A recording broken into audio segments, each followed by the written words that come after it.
What was the dumbest thing someone said while being 100% serious? So I started rock climbing about 6 months ago because my therapist was like, you need a hobby that isn't just scrolling TikTok until 3 a.m. And honestly, she was right. Anyway, I've been going to this indoor climbing gym pretty regularly, and I'm still very much a beginner, but I'm getting better. Last week I'm there doing my thing, and this guy, let's call him Marcus, who I've seen around a few times, comes over while I'm chalking up my hands. He starts making small talk, which, whatever, I'm not super social at the gym, but he seemed nice enough. Marcus asks if I'm new to climbing, and I tell him yeah, about 6 months in. He nods all knowingly and goes, I've been climbing for 3 years, I could give you some pointers if you want. I wasn't really looking for help, but I figured why not? Maybe I could learn something. So we're climbing side by side on these beginner routes, and he's talking the entire time about how he's basically a semi-pro, and how he almost made it onto this competitive team, but had to turn it down because of his incredibly demanding schedule. Red flags were starting to pop up, but I was trying to be nice. Then we take a water break, and he asks where I'm from originally. I tell him I grew up in Minnesota, but moved here for college and stayed. And he gets this super excited look on his face and goes, oh my god, I love Minnesota. The beaches there are amazing. I literally just stared at him. For those who don't know, Minnesota is landlocked. Like, completely. We have lakes, sure, but we're not exactly known for our beaches. So I figured maybe he was confused and meant Michigan or something. I gently correct him like,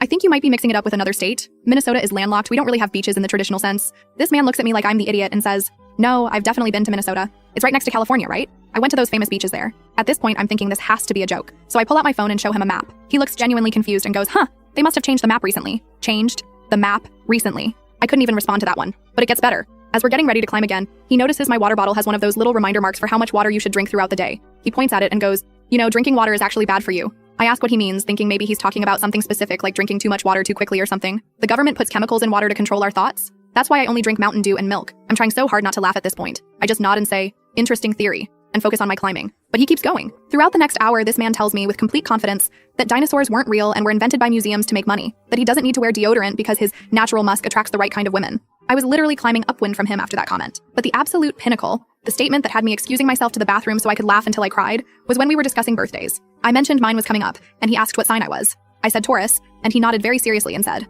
I'm a Gemini, which means I'm basically two people. That's why sometimes I wake up and don't recognize myself in the mirror. It's my other personality taking over. My doctor says it's just morning grogginess, but he doesn't understand astrology like I do. I literally had to bite my tongue to keep from losing it. When I was leaving, he asked for my number. When I politely declined, he looked genuinely confused and said, but I just taught you so much about the world? Yes. Yes, you did, Marcus. You taught me that some people can function in society while believing the map of the United States was recently redesigned and that the moon has an on-off switch.